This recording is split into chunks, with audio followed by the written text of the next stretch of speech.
Anong ganap sa mundo ng showbiz?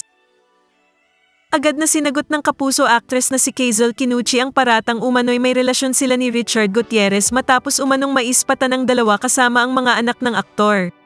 Ngunit hindi pa malinaw kung bakit sila magkasama.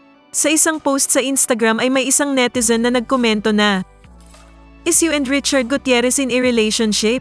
Na agad sinagot ng aktres ng, "No." At sa isa pang reply ng, "Get a life, seriously?" Samantala matatandaan na kamakailan lang ay usap-usapan sina Richard at asawa niyang si Sara Lebati na umano'y hiwalay na.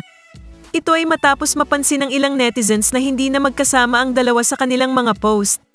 Sa ngayon ay tikom pa rin ang bibig ng kampo ni na Richard at Sara hinggil sa issue. Sina Richard Gutierrez at Sara Lebati ay ikinasal noong March 14, 2020 sa isang civil wedding ceremony.